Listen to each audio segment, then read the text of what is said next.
السلام علیکم ورحمۃ اللہ تعالی وبرکاتہ نحمده سبحانہ وتبارک وتعالی ونصلی ونسلم علی رسولہ الکریم اما بعد فقد قال اللہ سبحانہ وتبارک وتعالی فی کلامہ القدیم المجید وهو اصدق الصادقین لقد جاءكم رسول من أنفسكم عزيز عليه ما عنتم حريص عليكم بالمؤمنين رؤوف رحيم فإن تولوا فقل حسبي الله لا إله إلا هو عليه توكلت وهو رب العرش العظيم صدق الله مولانا العظيم وصدق رسوله النبي الكريم وبلغنا ونحن على ذلك لمن الشاهدين والشاكرين والحمد لله رب العالمين۔ حاضرین گرامی، بحمد اللہ ہمارے آج کے اس بیان کا عنوان ہے جشن عید میلاد النبی صلی اللہ علیہ وآلہ واصحابہ وبارک وسلم۔ اللہ تعالیٰ سے دعا ہے کہ وہ اپنے حبیب پاک صاحب الاولاق فخر موجودات سرور کائنات صلی اللہ علیہ وآلہ واصحابہ وسلم کے صدقے و طفیل میں ہمیں اس عنوان پر حق کہنے کی توفیق عطا فرمائے اور ہمیشہ ہمیشہ ہمیں راہ حق پر جمع رہنے کی توفیق عطا فرمائے۔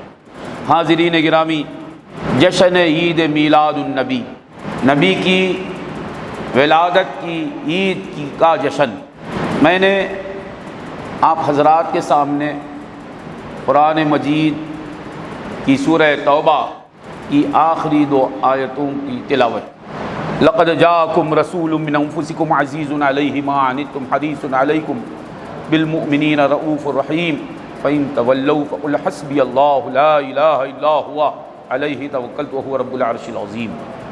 کہ ان دونوں آیتوں میں نہ نماز کا حکم دیا گیا ہے، نہ روزے کا حکم دیا گیا ہے، نہ زکوٰۃ کا حکم دیا گیا ہے، نہ حج کا حکم دیا گیا ہے، نہ جہاد کا حکم دیا گیا ہے، نہ اعتکاف کا حکم دیا گیا ہے۔ یہ احکام اس میں نہیں ہے۔ ان دو آیتوں میں کیا ہے؟ آپ ترجمہ سنیں گے، سمجھدار ہیں تو سمجھ لیں گے کہ پہلی آیت میں کیا ہے، دوسری آیت میں کیا ہے۔ یہ وہ دو آیتیں۔ حضرت عمر فاروق رضی اللہ تعالیٰ عنہ نے جب قرآن کو جمع کرنے کا حکم دیا تو یہ شرط لگائی کہ قرآن آپ لوگوں سے اصول کریں، صحابہ کرام سے جو آپ اصول کریں گے اس آیت کے کم از کم دو گواہ رہیں۔ کتنے گواہ رہیں؟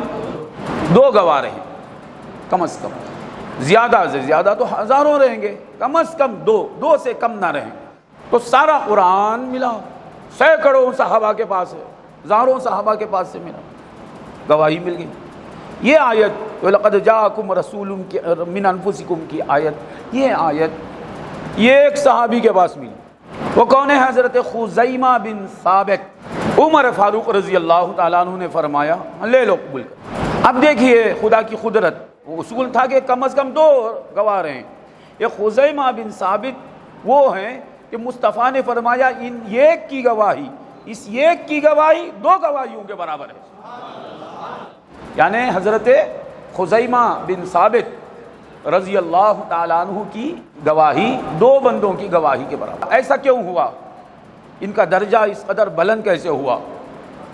احادیث صحیحہ میں آیا ہے کہ آپ رضی اللہ تعالیٰ عنہ سے ایک واقعہ ہوا کہ سرکار دو عالم صلی اللہ علیہ وآلہ وسلم نے ایک اعرابی سے گھوڑا خریدا۔ بازار میں گھوڑے بیچ رہا تھا تو ایک گھوڑا بیچا اس نے، تو آقا صلی اللہ علیہ وسلم نے خرید لیا۔ بات چیت ہوئی کہ کتنے پیسوں میں تو دے گا؟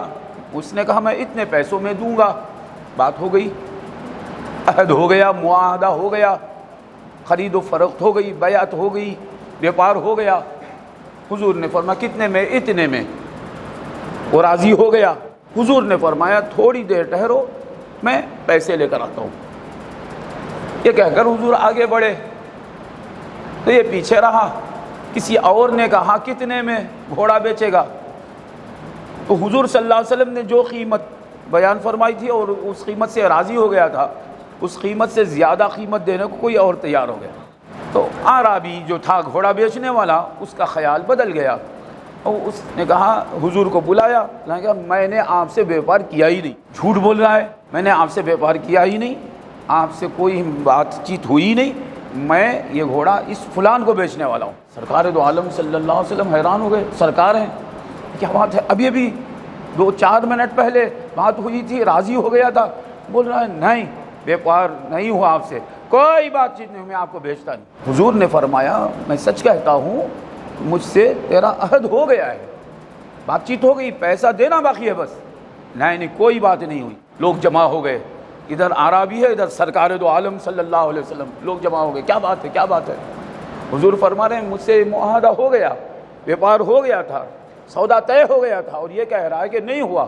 حضور تو حضور ہیں، یہ اعرابی ہے، یہ بات بڑی۔ حضرت خزیمہ بھی آ گئے، صحابی رسول، اس نے کہا، اعرابی نے کہا اگر ایسا ہے تو ہم دونوں کے درمیان جو معاہدہ ہوا اس پر کسی کو گواہ لاؤ، میں مان جاؤں گا، کوئی گواہی دے تو میں مان جاؤں گا۔ تو حضور نے فرمایا میں تھا، تو تھا، اور کوئی نہیں تھا، ہم دونوں کے درمیان معاہدہ ہوا۔ یہ سن کر حضرت خزیمہ آگے بڑھتے ہیں تو فرماتے یا رسول اللہ میں گواہی دیتا ہوں آپ سے معاہدہ ہوا ہے۔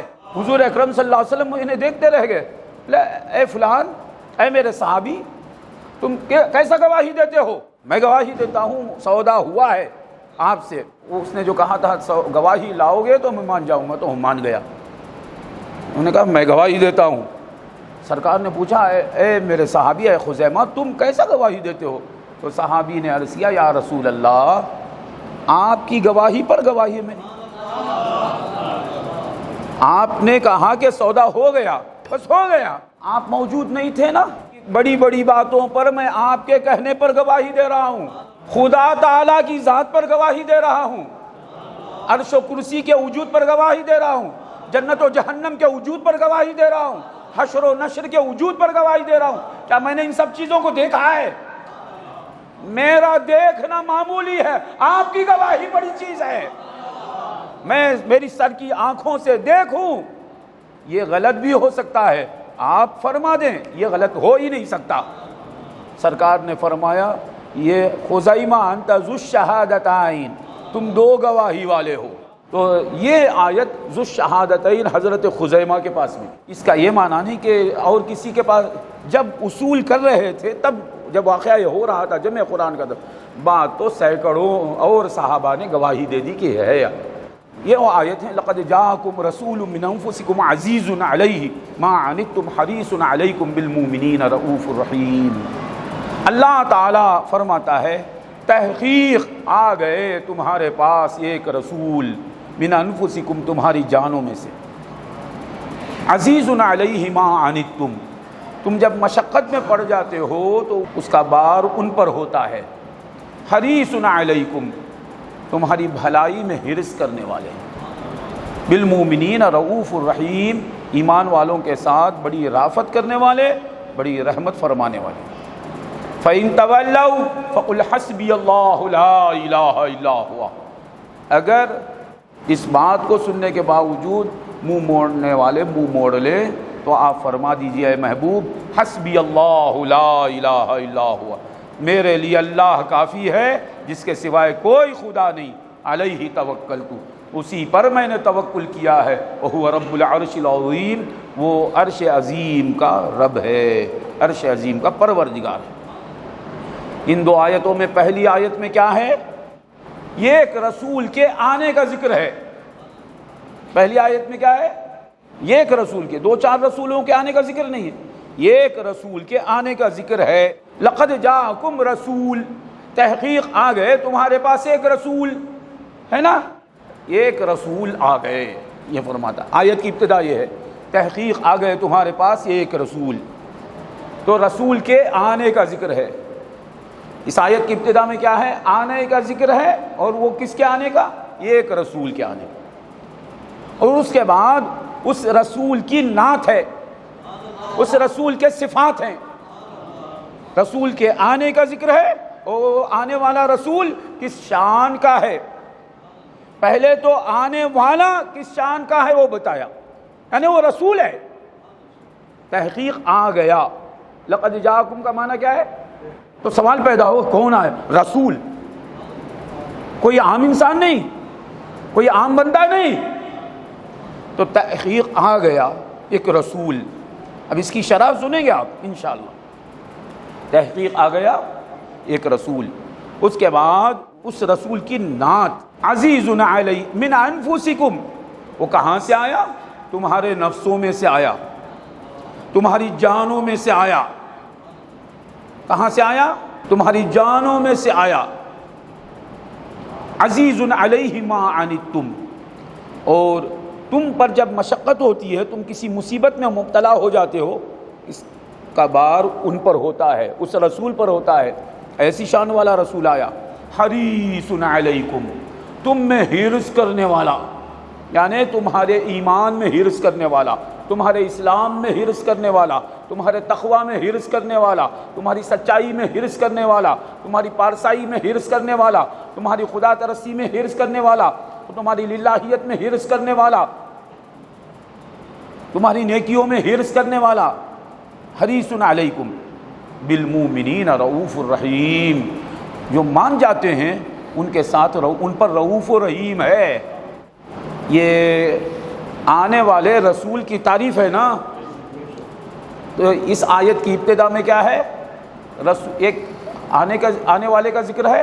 وہ کون ہے؟ رسول ہیں، اور ان کی تعریف. میلاد النبی کے جو جلسے مناتے ہیں، ان جلسوں کی اصل کیا ہے؟ لوگ بولتے ہیں لائٹنگ کرنا، بریانی پکانا، مٹھائی کھلانا، کھانا. یہ اصل نہیں ہے. اصل کیا ہے؟ رسول کے آنے کا ذکر کرنا، رسول کے آنے پر خوش ہونا، رسول کی تعریف کرنا. یہ ہے میلاد النبی کے پروگرام کا اصل معاملہ. دوسرے سب فروعات ہیں. شادی ہوتی ہے، نکاح ہوتا ہے، تو کیا ہے اس کے اصل کیا ہے؟ یعنی عقد نکاح، جو معاہدہ ہوتا ہے، عقد ہوتا ہے. قبلت ھذا النکاح، لڑکا کہتا ہے. یاد رکھنا یہی شادی کی اصل ہے. اس کے سوا سب فروعات ہیں. وہی پروگرام مین ہے. ٹینٹ لگاتے وہ اصل ہے، لائٹنگ کرتے وہ اصل ہے. وہ اصل نہیں. اصل یہ سب اس ایک اصل کے لیے ہے، مین عقد نکاح. اللہ اکبر. تو معلوم ہوا نکاح میں وہی پروگرام اصل ہے، عقد نکاح ہے نا. اس طرح میلاد النبی کے جو جلسے مناتے، اس کے اصل کیا ہے؟ یعنی اس میں اصل کام کیا ہے؟ کھانا کھاتے ہیں، عود بتی جلاتے ہیں، خوشبو لگاتے ہیں، لوگوں کو بلاتے ہیں، خوشیاں مناتے ہیں، عطر لگاتے ہیں. یہ اصل نہیں. تو اس کے فروعات ہیں، اس کی صورتیں ہیں، مگر اصل جو ہے خوش ہونا، سرکار کی آمد پر خوش ہونا. بولو یہ ایمان کا تقاضا ہی نہیں ہے. سرکار تو سرکار ہیں. ہمارے گھر بیٹا پیدا ہوتا ہے تو خوش ہونا اسلام کے خلاف نہیں ہے، ایمان کے خلاف نہیں ہے. وہ بیٹا ہمارا نیک بھی ہو سکتا ہے، گناہگار بھی ہو سکتا ہے. خوش ہوتے ہیں. تو یہاں آمنہ کے لال آ رہے ہیں، عبداللہ کے فرزند آ رہے ہیں، نبیوں کے سلطان آ رہے ہیں. ان کے آنے پر خوش ہونا، یہ ہے جلسہ میلاد کا اصل کام. یہ نہیں تو جلسہ میلاد نہیں. جلسہ میلاد ہو رہا ہے، حضور کے آنے پر خوشی نہیں ہے. لا حول ولا قوت الا باللہ. کیا میلاد نخرائے ہوئے؟ تو اصل کیا ہے؟ عید میلاد کے جلسے کا اصل کیا ہے؟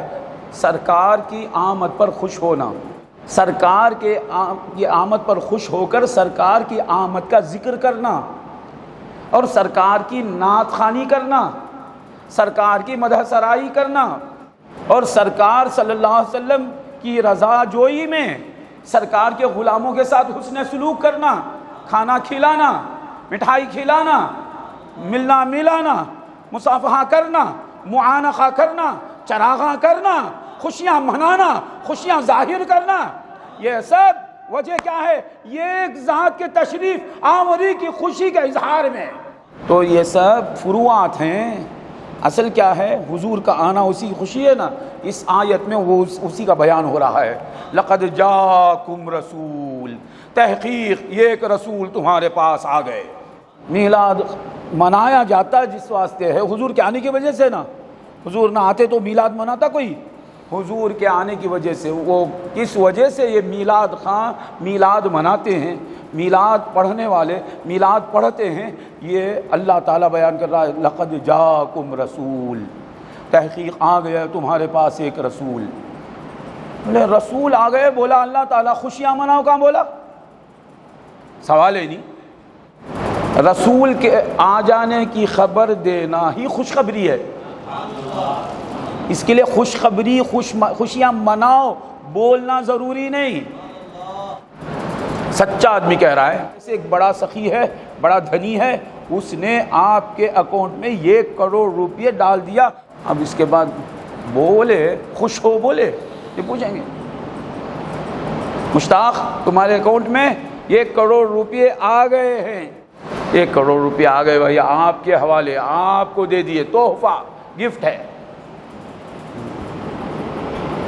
قاضی صاحب خوشی منانا جائز ہے کیا؟ پوچھیں گے قاضی صاحب، مفتی صاحب قرآن میں ہے کیا 1 کروڑ روپے ملے تو خوشی منانا جائز ہے؟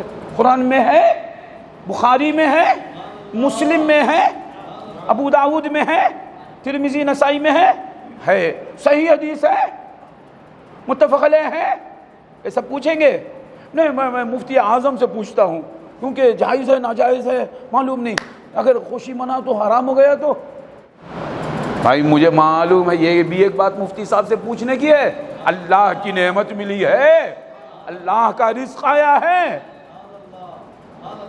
1 کروڑ روپے مجھے ملے ہیں، بیٹھے بیٹھے میں کروڑ پتی بن گیا ہوں، اب میں جا کر میری اہلیہ کو سناؤں گا تو باغ باغ ہو جائیں گی، میرے بچے اچھل کود کرنے لگیں گے، خوشیوں میں خوشیاں منائیں گے، میرا سارا خاندان خوش ہو جائے گا، 1 کروڑ روپے ملے ہیں، الحمدللہ۔ میں تو 1 لاکھ روپیوں کے لیے ترس رہا تھا، 1 کروڑ روپے مل گئے، باغ باغ ہو جائیں گے۔ تو بولنے والا خوش ہو، خوشیاں مناؤ بولتا نہیں، نعمت ملی ہے اتنا بولتا ہے۔ تو خدا تعالیٰ یہاں یہ نہیں بولتا ہے کہ محمد مصطفیٰ کے آنے پر خوشیاں مناؤ، فرماتا ہے میرا رسول آ گئے تمہارے پاس، میرا رسول کہاں تم کہاں، لقد جاءکم رسول، تمہارے پاس اے بندو میرا رسول آ گیا۔ تو یہ لفظ خود خوشی منانے کے لیے کافی سے زیادہ ہے، لقد جاءکم رسول، تحقیق تمہارے پاس ایک رسول آ گئے۔ اور رسول کا لفظ بتا رہا ہے کہ عاشقان خدا ہیں تو رسول کے آنے پر ضرور خوشیاں منائیں گے، کیونکہ رسول کہتے ہی ہیں اسے جو خود سے نہیں آتا، جو خود سے آ گیا وہ رسول نہیں، وہ آنے والا جو کسی کے بھیجے سے آتا ہے، کسی کے بھیجنے پر آتا ہے، وہ ہے رسول۔ اور یہاں رسول کو بھیجنے والا کوئی بندہ نہیں، کوئی مخلوق نہیں، کوئی جن نہیں، کوئی فرشتہ نہیں، کوئی پیغمبر نہیں، خدا تعالیٰ بھیجنے والا ہے۔ تو رسول آئے ہیں، یہی بڑی خوشی کی بات ہے، خدا کی طرف سے آئے ہیں۔ تو خدا کا جو عاشق ہوگا وہ فتوے پوچھتے نہیں پھرے گا، بلا تشبیہ و تمثیل۔ بات سمجھانے کے لیے آپ کو چائے کی ضرورت ہے، آپ کو چائے کی ضرورت ہے، چائے آئی ہے آپ کے پاس سے، آپ کے محبوب کے پاس سے، آپ کو جس بندے سے عشق ہے، محبت ہے، پیار ہے، اس کے پاس سے چائے آئی ہے۔ اب اس گلاس کو محبت سے دیکھیں گے، چائے کو محبت سے دیکھیں گے، خود میں نہیں رہیں گے، ارے میرے معشوق کے پاس سے آئی ہے چائے، ہے نا بھائی، یہ معشوق کے پاس سے چائے آئی ہے تو خوش ہوں گے۔ آپ راستہ چل رہے تھے، کسی عمارت کے اوپر سے پانی پڑا، آپ کے کپڑے بھیگ گئے، تو آپ کیا کریں گے؟ خوش ہوں گے؟ تو آپ کیا کریں گے؟ غصے میں آئیں گے، ناراض ہوں گے، چڑھیں گے، صحیح ہے نا؟ اور وہ مڑ کر دیکھے تو عمارت پر آپ کا محبوب کھڑا ہوا ہے، اب اس پانی کے پڑنے پر خوش ہوں گے، صحیح ہے نا؟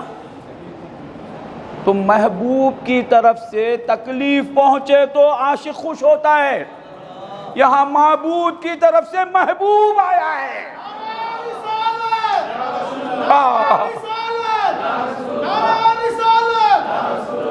معبود ہے ہمارا اللہ تعالی، مقصود حقیقی ہے ہمارا اللہ تعالی، رب تعالی ہے ہمارا اللہ تعالی، سب کچھ ہے ہمارا اللہ تعالی. اس کی طرف سے پانی نہیں ملا یہاں، اس کی طرف سے کھانا نہیں ملا. ربیع النور کی 12ویں تاریخ میں وہ تو محبوب ہے ہمارا، وہ اپنی طرف سے محبت میں ہمیں کوئی تکلیف بھی دے تو عاشقوں کو اس تکلیف میں لذت ملے گی. وہ یہاں اگر وہ کسی جن کو بھی بھیجتا تو وہ جن کو بھیجنے والا محبوب ہے، میرا معبود ہے، یہ سوچ کر عاشق خوشیاں مناتا. یہاں جن کو نہیں بھیجا جا رہا ہے. ربیع النور کی 12ویں تاریخ میں کوئی جن نہیں آتا ہے، کوئی فرشتہ نہیں آتا ہے، رسولوں کا سلطان آتا ہے خدا کی طرف سے. لقد جاءکم رسول، خدا فرماتا ہے تمہارے پاس ایک رسول آ گیا. اور آپ کو معلوم ہے رسول آیا بولا، اور کیا بولا؟ رسول آیا. اس یہ ایک لفظ کے کئی صفات ہیں. جسے رسول کہتے ہیں اس کے اوصاف کئی ہوتے ہیں، وہ سارے اوصاف کے ساتھ آیا ہے. وہ کون ہے؟ رسول ہے. وہ کون ہے؟ خدا نے کہا رسول آیا. سمجھداروں کے لیے یہی بڑی نعت بیان کی گئی ہے. اس کے بعد عزیز علیہ ما عنتم حریص علیکم، یہ نعت پڑھی جا رہی ہے. لفظ رسول میں ربیع النور کی 12ویں تاریخ میں رسول آیا. کون آیا؟ رسول آیا. مانتے ہیں نا؟ تو رسول کون ہوتا ہے؟ جس کے بارے میں خدا فرماتا ہے کہ سبحان ربک رب العزت عما یصفون وسلام علی المرسلین. رسول وہ ہوتے ہیں جن پر خدا کا سلام ہوتا ہے، خدا کا سلام جن پر ہوتا ہے وہ آئے ہیں. لفظ رسول میں ہے نا مانا، یعنی کئی صفات ہوتے نا. بھائی عالم صاحب آئے ہیں تو عالم صاحب کے کئی صفات ہوتے ہیں. عالم صاحب آئے ہیں، معلوم ہوا علم بھی ظاہر ہوگا، تقریر مقرر بھی ہوں گے وہ، اور فصاحت بھی ظاہر ہوگی، ان سے بلاغت ظاہر ہوگی، نصیحت ہوگی، ہدایت ہوگی. تو یہ ایک عالم صاحب سے کئی صفات ظاہر ہوتے ہیں نا، ایک عالم صاحب میں کئی صفات رہتے ہیں نا. تو یہ ایک لفظ رسول کے کئی شان ہیں. ذات رسول کے کئی شانیں ہوتی ہیں. ایک شان یہ کہ رسول وہ ہوتا ہے جس پر خدا کا سلام ہوتا رہتا ہے. سلام علی المرسلین، رسولوں پر خدا کا سلام ہے. تو لفظ رسول سنتے ہی یہ سمجھ لینا، یہ ماننا کہ وہ ہستی ہے جس پر خدا سلام بھیجتا ہے. جیسا کہ فرشتہ آیا. فرشتہ آیا بولے تو آپ کیا سمجھیں گے؟ فرشتہ سے مراد کوئی انسان نہیں ہوگا، وہ کوئی جن نہیں ہوگا، یہ شان رکھنے والا، اور وہ معصوم ہوگا، یہ شان بھی رکھنے والا، خدا کے ہر حکم پر عمل کرنے والا، یہ شان بھی رکھنے والا، لمحوں میں ہزارہا سال کی مسافت طے کر لینے والا، بڑی قدرتوں والا، بڑی قوتوں والا. یہ سب صفات کے ساتھ ہی تو سمجھیں گے نا فرشتہ. لقد جاءکم رسول، رسول سے مراد قرآن کہتا ہے جن پر خدا کا سلام ہوتا ہے وہ رسول ہے. اور دوسروں پر بھی سلام ہوتا ہے نا، رسولوں کے صدقے میں ہوتا ہے، رسولوں کو ماننے کی وجہ سے دوسروں کو سلام ہوتا ہے. رسول کون ہوتے ہیں؟ خدا فرماتا ہے لقد سبقت کلمتنا لعبادنا المرسلین انہم لہم المنصورون. ہمارا فیصلہ ہو چکا کہ رسولوں کے بارے میں یہی مدد کیے جانے والے ہیں، انہی کی مدد کی جائے گی. انہم لہم المنصورون، حسر ہے یہ، رسولوں ہی کی مدد کی جائے گی.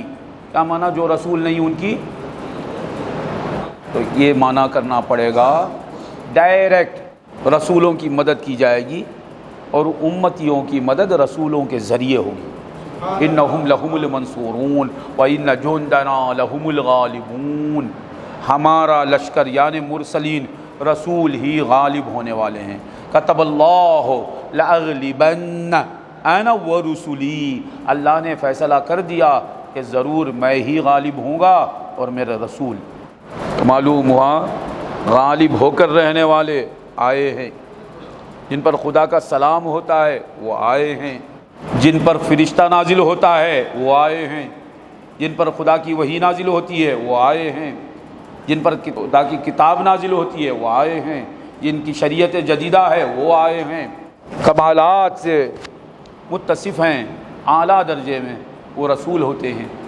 تو خدا نے فرمایا لقد جاءکم رسول من انفسکم، تحقیق آ گیا تمہارے پاس ایک رسول۔ رسول کا معنی بھیجے جانے والا، بھیجے جانے کا لفظ بتا رہا ہے کہ وہ آنے سے پہلے تھا، پیدا ہوا نہیں فرماتا، آیا۔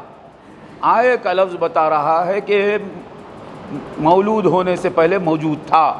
لقد جاءکم رسول، اور اعلان کون کر رہا ہے؟ خدا تعالیٰ کر رہا ہے۔ آنے کا اعلان، بڑے کے آنے کا اعلان چھوٹا کرتا، چھوٹے کے آنے کی خبر بڑا نہیں دیتا۔ یہاں رسول بندہ ہیں خدا کے، ان کے آنے کا اعلان خدا کرتا ہے۔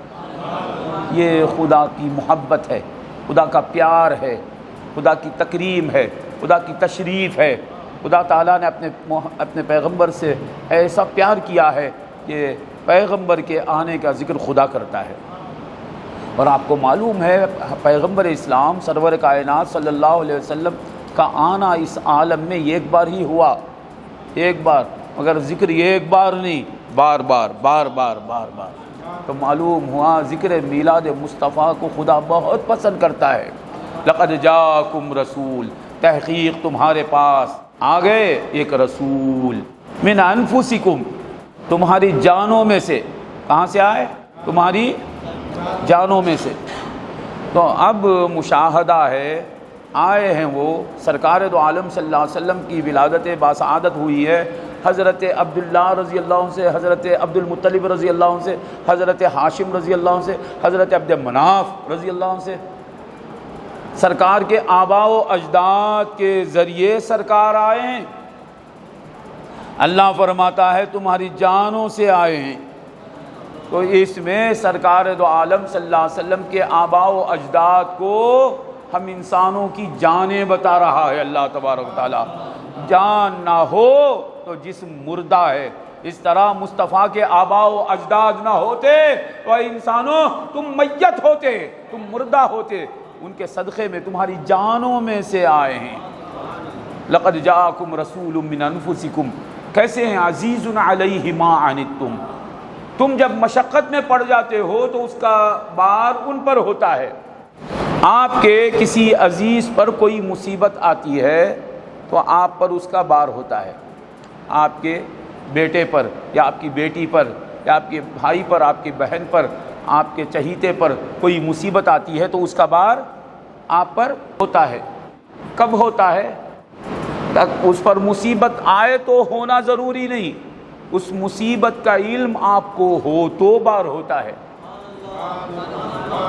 آپ کے کسی عزیز پر کوئی بڑی آفت آ گئی، آپ کو علم نہیں ہے، آپ کو بار ہوتا نہیں۔ آپ کے کسی چہیتے پر مصیبت آ گئی، آپ کے بیٹے پر یا آپ کی بیٹی پر آفت آ گئی، وہ موت کے گھاٹ اتر گیا، مر ہی گیا، آپ کو اطلاع نہیں ہے، علم نہیں ہے، آپ خوشی سے رہیں گے، ہنستے رہیں گے، مسکراتے رہیں گے، خوشیاں مناتے رہیں گے۔ کب غم منائیں گے، کب مصیبت محسوس کریں گے؟ جب آپ کو اطلاع ملے۔ اللہ فرماتا ہے جب بھی تم مشقت میں پڑ جاتے ہو تو اس کا بار نبی پر ہوتا ہے۔ تو معلوم ہوا اے لوگو تمہارے احوال سے میرا نبی باخبر ہے، ایسا نبی آیا ہے تمہارے پاس۔ لقد جاءکم رسول من انفسکم، تحقیق تمہارے پاس ایک رسول آ گئے تمہاری جانوں میں سے۔ وہ کیسی شان رکھتے ہیں؟ عزیز علیہ ما عنتم، تم جب مشقت میں پڑ جاتے ہو تو اس مشقت کا بار ان پر ہوتا ہے، یعنی تمہارے احوال سے، تمہارے ظاہر سے، تمہارے باطن سے میرا رسول واقف ہے۔ جیسا کہ بیہقی رحمۃ اللہ علیہ شعب الایمان میں حضرت سیدنا انس بن مالک رضی اللہ تعالیٰ عنہ سے روایت لاتے ہیں کہ سرکار دو عالم صلی اللہ علیہ وسلم فرماتے ہیں من قضى لأحد من أمتي حاجة يريد أن يسره بها فقد سرني ومن سرني فقد سر الله ومن سر الله أدخله الله الجنة۔ امام بیہقی رحمۃ اللہ علیہ اس روایت کو، اس حدیث کو جس کتاب میں لاتے ہیں، آپ کی کئی کتابیں ہیں، السنن الکبریٰ آپ کی کتاب ہے، فضائل الاوقات آپ کی کتاب ہے، دلائل النبوہ آپ کی کتاب ہے، آپ کی کئی کتابیں ہیں، کس کی؟ امام بیہقی رحمۃ اللہ علیہ۔ مگر شعب الایمان، ایمان کے شعبے، برانچز، ایمان کی برانچ، ایسی کتاب جو لکھی آپ نے شعب الایمان کے نام سے، اس کتاب میں یہ حدیث لاتے ہیں، یعنی یہ ایمان سے تعلق رکھنے والی روایت ہے۔ من قضى لأحد من امتی حاجة يريد ان يسره بها فقد سرني ومن سرني فقد سر الله ومن سر الله ادخله الله الجنة۔ سرکار فرماتے ہیں جو کوئی بندہ میری امت میں سے کسی ایک کی کوئی ضرورت پوری کرے اسے خوش کرنے کے لیے، تو اس ضرورت پوری کرنے والے نے مجھے خوش کر دیا، اور جس نے مجھے خوش کر دیا اس نے اللہ کو خوش کر دیا، اور جس نے اللہ کو خوش کر دیا اللہ اسے جنت میں داخل کرے گا۔ یہ ترجمہ ہے من قضى لأحد من امتی، جس کسی نے میری امت کی کوئی حاجت پوری کی، جس کسی بندے نے میرے کسی امتی کی کوئی حاجت روائی کی۔ تو اس سے کیا معلوم ہوا پہلے کہ بندہ بھی حاجت پوری کرنے والا ہو سکتا ہے، حاجت روائی کرنے والا اللہ ہے۔ اب اس حدیث میں بتایا جا رہا کوئی بندہ میرے کسی امتی کی ضرورت پوری کرے تو ضرورت پوری کرنے والا اللہ کا بندہ بھی ہو سکتا ہے۔ تو یہی معنی کریں گے کہ اللہ تعالیٰ حاجت روائی کرتا ہے خود سے، اللہ کا بندہ حاجت روائی کرتا ہے اللہ کی مدد سے۔ مگر حاجت روائی کرنا بندے کی صفت بھی ہو سکتی، حاجت پوری کرنے والا بندہ بھی ہو سکتا اللہ کی مدد سے، اللہ کے اذن سے۔ یہ اس حدیث سے ثابت ہوتا ہے۔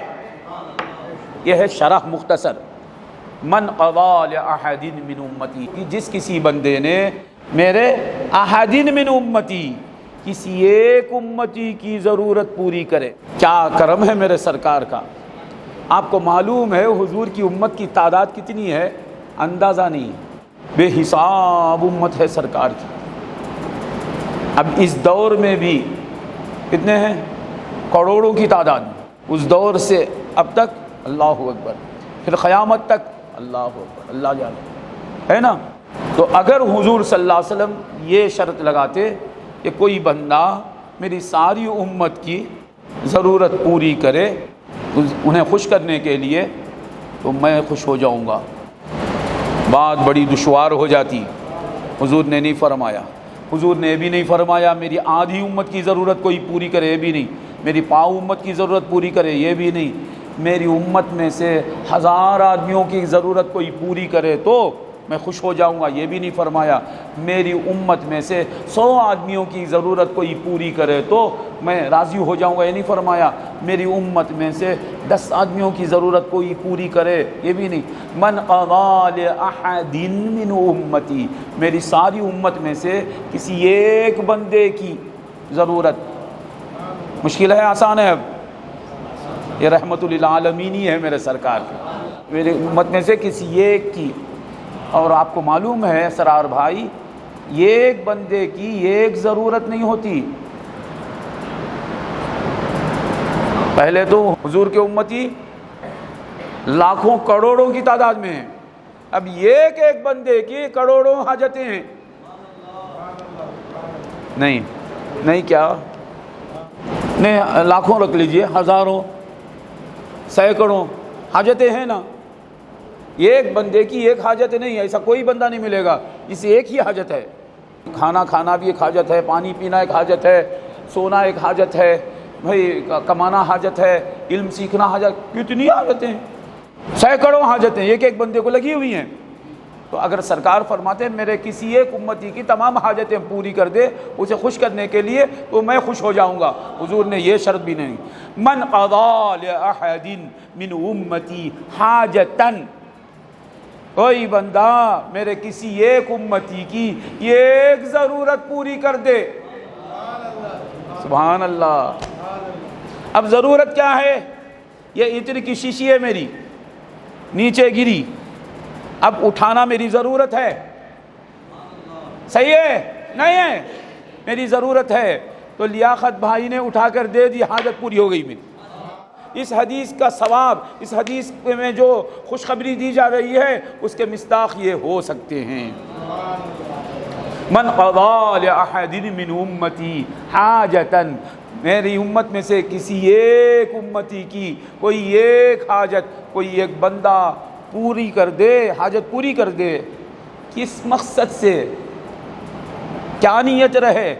لیسر اللہ، اللہ کو خوش کرنے کے لیے. یہ لفظ نہیں بتایا سرکار نے، لیسرہ بہا، جس کی حاجت پوری کرتا اسے خوش کرنے کے لیے. فقد سرنی، اس ضرورت پوری کرنے والے نے مجھے خوش کر دیا. کسے خوش کرنے کے لیے بندہ ضرورت پوری کرتا ہے؟ جس کی ضرورت پوری ہو رہی ہے اسے خوش کرنے کے لیے. وہ خوش ہو تو میں خوش ہوں گا نہیں فرمایا سرکار نے. تو بات مشکل ہو جاتی پھر بھی، کیونکہ بہت سے بندے ایسے ملیں گے جن کے ساتھ آپ اچھا سلوک کریں گے تو بھی وہ خوش نہیں ہوں گے. اچھا سلوک کرے تو جلتے، میں اچھا سلوک لینے والا انہوں کرنے والے خوش ہو. انہیں اچھا سلوک کرے تو غصے میں آتے. منا صاحب جا کر 10,000 روپے دے رہے ہیں، لے کر بولتا ہے اپنی 10 کروڑ دبا کر بیٹھا ہے، ہم کو 10,000 دیتا ہے، بخیل چنڈال.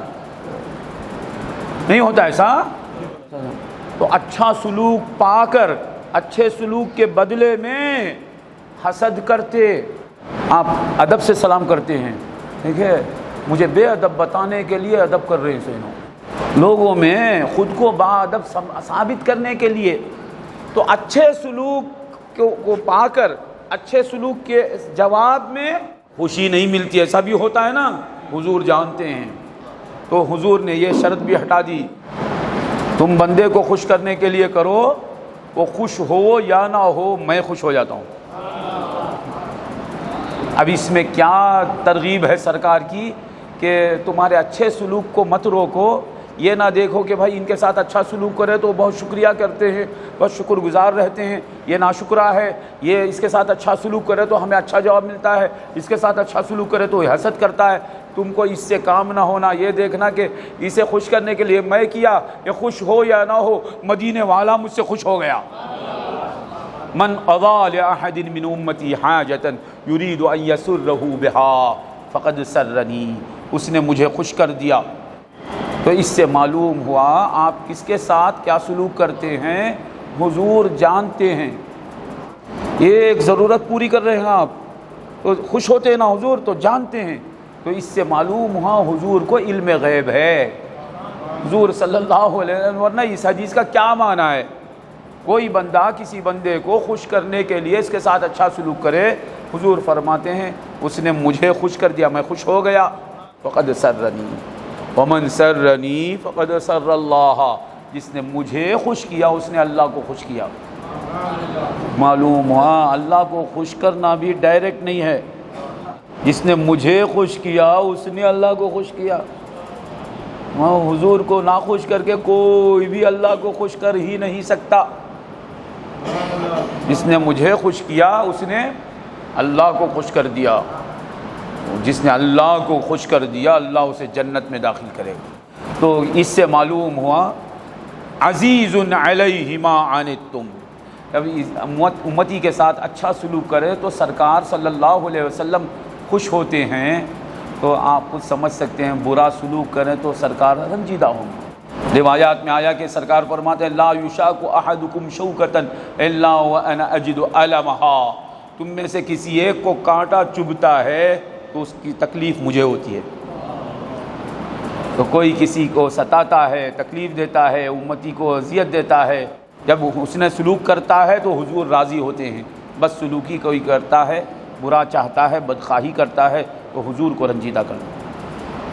عزیز علیہ ما عنتم حریص علیکم، تم میں حرص کرتے ہیں، آقا کو حرص ہے کہ تمہاری تعداد زیادہ سے زیادہ ہو جائے، اور حرص ہے تم زیادہ سے زیادہ جنتی ہو جاؤ۔ حریص علیکم بالمؤمنین رؤوف الرحیم، ایمان والوں کے ساتھ رافت و رحمت کرنے والے ہیں، رؤوف اور رحیم۔ رافت کسے کہتے ہیں؟ شدت رحمت، سخت رحمت، یعنی کسی کی برائی دیکھی نہ جا سکے، جانور پر بھی کوئی آفت کیا ہو گیا اسے، یہ ہے رافت، ایک تڑپ، رقت قلبی، کسی کو چوٹ لگی آپ رونے لگتے ہیں، تکلیف ہوتی، یہ ہے رافت۔ اس کے بعد اسے نفع پہنچاتے ہیں، یہ ہے رحمت۔ بالمؤمنین رؤوف الرحیم، ایمان والوں کے لیے نبی جو ہیں رؤوف و رحیم ہیں۔ آپ کو معلوم ہے رؤوف و رحیم اللہ کے دو نام ہیں۔ علماء تفسیر فرماتے ہیں اللہ نے اپنے دو نام یک ساتھ کسی نبی کو نہیں دیے سوائے مصطفیٰ کے، کسی نبی کو اللہ نے اپنے دو نام یک ساتھ نہیں دیے، محمد الرسول اللہ کے صرف۔ حضرت ابراہیم کو حلیم کہا اللہ نے،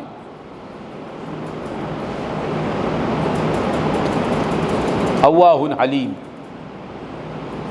ایک نام۔ حضرت موسیٰ کو کریم کہا اللہ نے، ایک نام، ایک نام۔ دونوں نام ملا کر، دو نام یک ساتھ صرف اپنے محبوب محمد الرسول اللہ کو اللہ۔ خدا بھی رؤوف الرحیم، مصطفیٰ بھی رؤوف الرحیم۔ سوال ہے عقل مندوں کے لیے، عقل مندوں کے لیے غور کا مقام ہے۔ بعض لوگ کہتے ہیں اللہ ہے نا بھائی، اب دوسروں کی ضرورت کیا؟ اللہ رؤوف الرحیم ہے، پھر نبی رؤوف الرحیم کیوں؟ اللہ ہے نا۔ جب ہم یہ ثابت کرتے ہیں کہ اللہ والے مدد کرتے ہیں، اللہ والوں کی مدد کرنے کو جب ہم ثابت کر دیتے ہیں تو آخری سوال یہی ہوتا ہے بھائی ہم مان گئے مدد کرتے ہیں، اچھا ہم قبول کر لیے، اللہ تو ہے نا، یہ سوال ہوتا ہے۔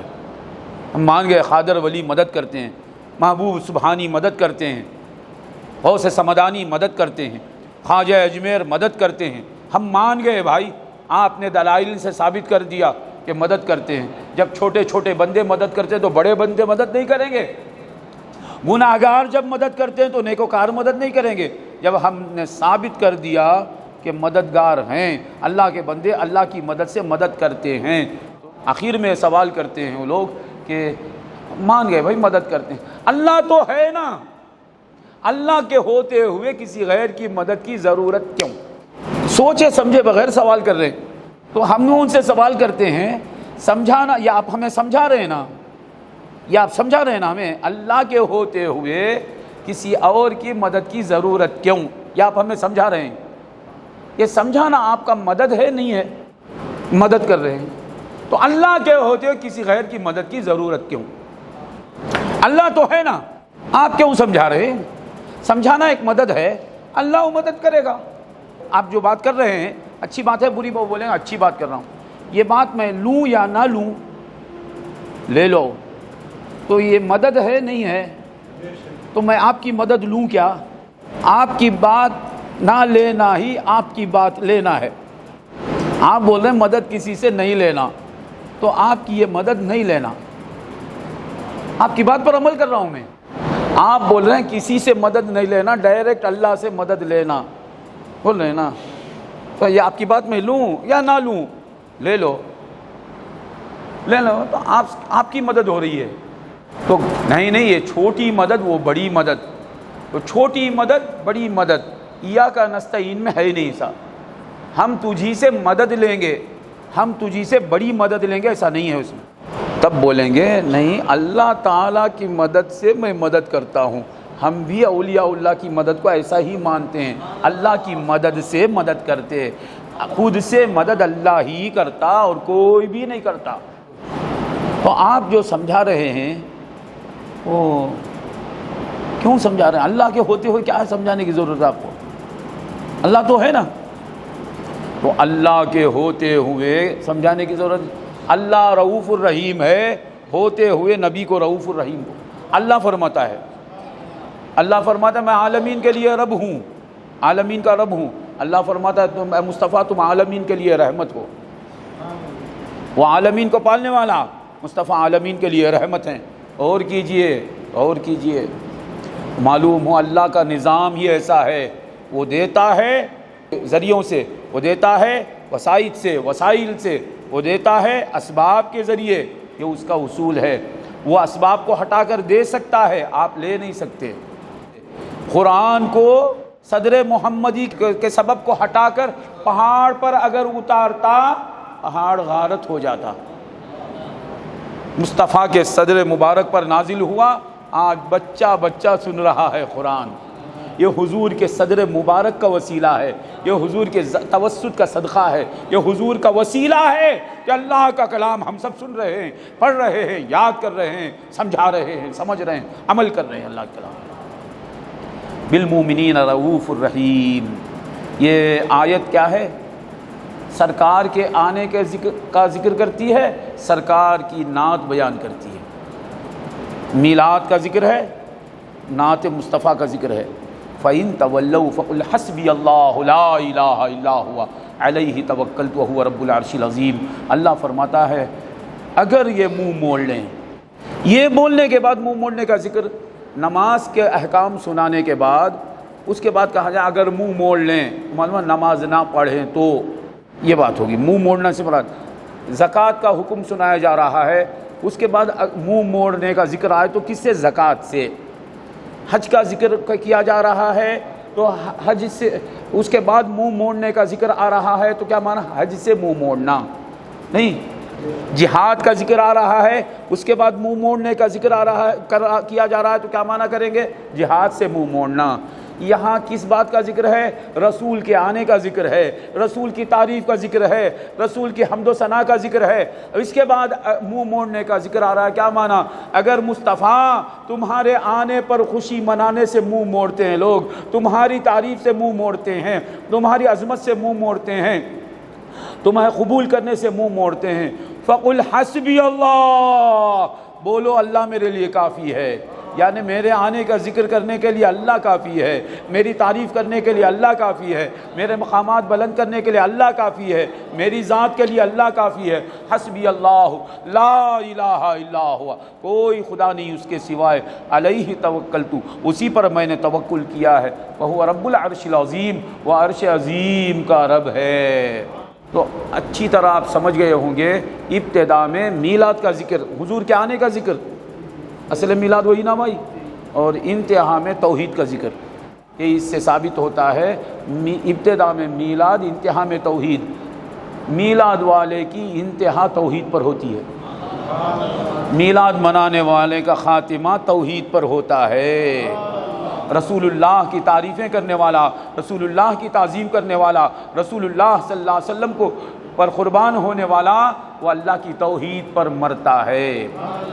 یہ دو آیتیں ہیں نا، اس کے بارے میں دو چار باتیں بول کر تقریر ختم کر لیتا ہوں میں۔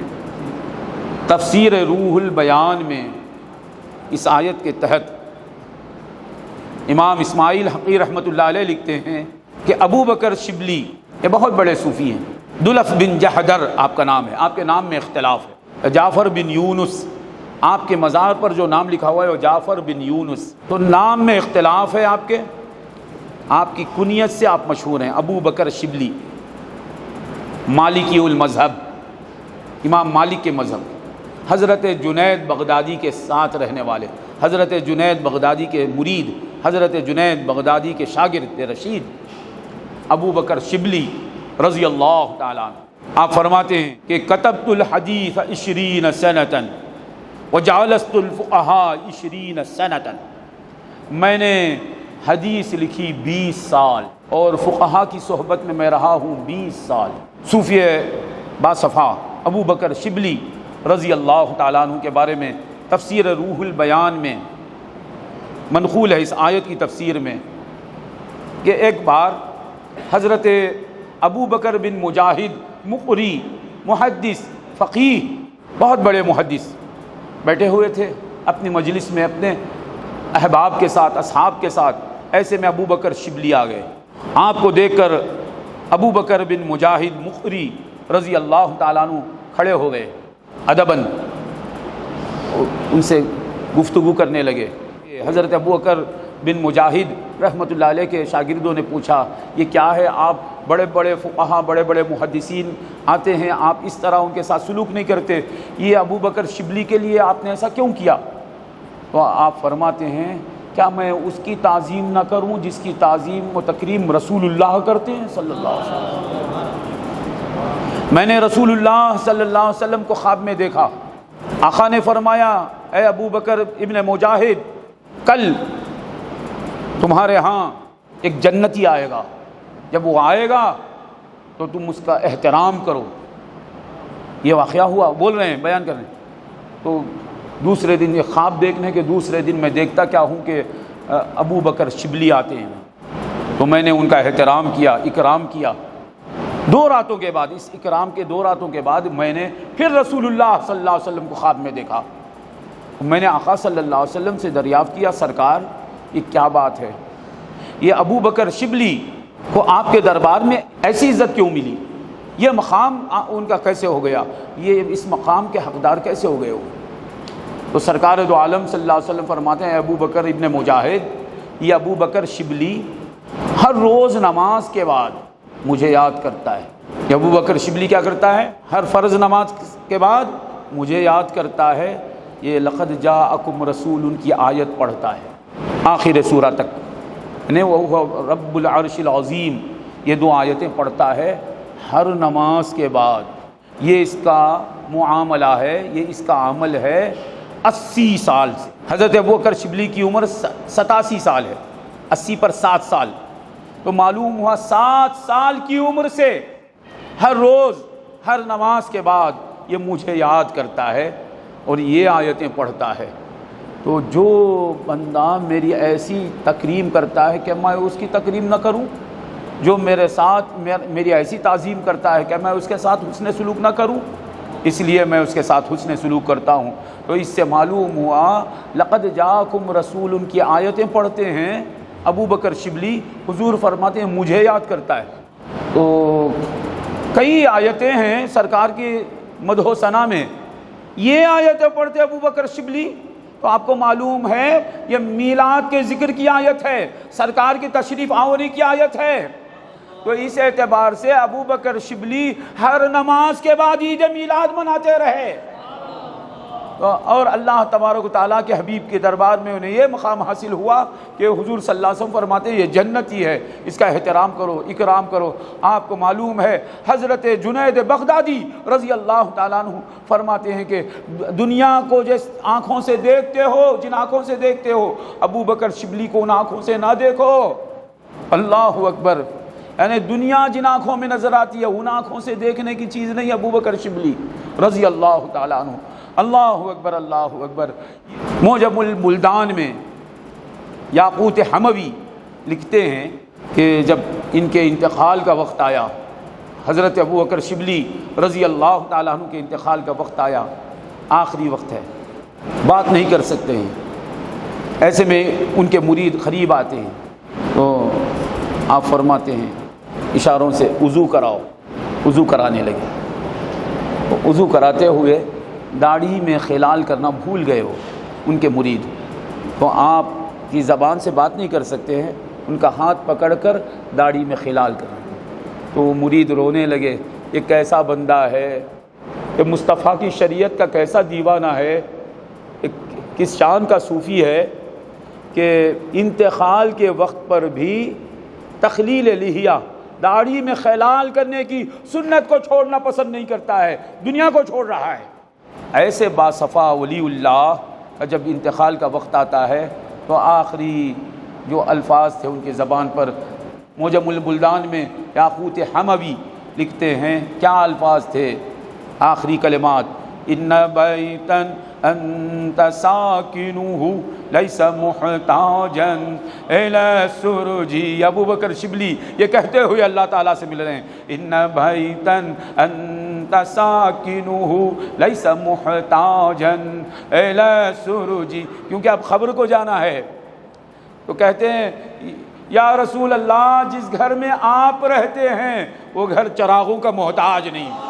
نہ بیتن انت ساکنہ لیس محتاجا الی السرج وعلیلا انت عائدہ قد اتاہ اللہ بالفرج وعلیلا انت عائدہ قد اتاہ اللہ بالفرج. وہ بیمار کون کہتے ہیں؟ ابو بکر شبلی. یا رسول اللہ وہ بیمار جس کی آپ عیادت کے لیے آ جاتے ہیں اس کے پاس کشادگی اور کرم کے ساتھ خدا آ گیا ہے. اللہ قد اتاہ اللہ بالفرج، اللہ اس کے پاس کشادگی لے آیا ہے. پھر کیا عرض کرتے ہیں وجہک المامول حجتنا وجہک الوضاح حجتنا یوم یاتی الناس بالحجج. یا رسول اللہ جس دن لوگ اپنی اپنی دلیلیں لے کر آئیں گے اللہ کی بارگاہ میں، ہماری دلیل آپ کا چہرہ انور ہے. جب لوگ اپنے اپنے دلائل پیش کریں گے، کوئی کچھ پیش کرے گا، کوئی کچھ پیش کرے گا. اگر خدا شبلی سے پوچھے اے شبلی تو کیا لایا ہے، تو حضرت شبلی عرض کرتے ہیں کہ یا رسول اللہ آپ کا چہرہ انور دکھاؤں گا میں، آپ کا چہرہ اقدس یہ ہماری دلیل ہے. تو معلوم ہوا ایسے خدا پرست، ایسے خدا میں گم ہو جانے والے بزرگ بھی ہر نماز کے بعد ذکر میلاد جن آیتوں میں ہے ان آیتوں کا ورد کرتے ہیں. اور یہ پوچھتے نہیں کہ ان دو آیتوں کو ہر نماز کے بعد پڑھنے کا حکم قرآن میں ہے، حدیث میں ہے. پوچھتے ہیں قرآن شریف میں نہیں ہے ہر نماز کے بعد یہ دو آیتیں پڑھو، حدیث شریف میں ہے دو آیتیں پڑھو، نہیں ہے. آپ پڑھتے ہیں اس کے بعد یہ حدیث بن گئی ہے، واقعہ بن گیا. معلوم ہوا حکم نہیں ہے، منع بھی نہیں ہے. حضرت ابوبکر شبلی نے دیکھا کہ ہر نماز کے بعد یہ دو آیتیں پڑھنا، ان دو آیتوں کے پڑھنے کا حکم نہیں ہے، ممانعت بھی نہیں ہے. ممانعت نہیں ہے تو کیا مانا؟ جائز ہے، تمہاری مرضی ہے کرو. وہ آپ یہ آیتیں پڑھتے تھے. اللہ تعالی ہمیں بھی توفیق دے کہ ہم بھی ہر نماز کے بعد یہ دو آیتیں پڑھیں. حضرت ابوبکر شبلی رضی اللہ تعالیٰ عنہ کے صدقے میں ان دو آیتوں میں کیا ہے؟ آپ جانتے ہیں کہ سرکار کے آنے کا ذکر ہے، سرکار کی مدح و ثنا ہے، سرکار دو عالم صلی اللہ علیہ وسلم کی تعریف ہے اور اللہ تعالیٰ کی توحید کا بیان ہے. تو معلوم ہوا رسول اللہ صلی اللہ علیہ وسلم کی تشریف آوری پر خوش ہونا، رسول اللہ صلی اللہ علیہ وسلم پر مر مٹنا، رسول اللہ صلی اللہ علیہ وسلم کی تعظیم پر مر مٹنا، یا اللہ تبارک و تعالیٰ کی توحید پر قربان ہوتے رہنا، یہ ایمان کا تقاضا ہے. اللہ تبارک و تعالیٰ ہمیں توفیق دے کہ ہم بھی حضرت ابوبکر شبلی رضی اللہ تعالیٰ عنہ کے صدقے و طفیل میں ہر نماز کے بعد عشق رسول کی مستی میں ان دو آیتوں کی تلاوت کریں اور سرکار دو عالم صلی اللہ علیہ وسلم کے قرب خاص و اخذ سے سرفراز ہوں. وآخر دعوانا ان الحمد للہ رب العالمین.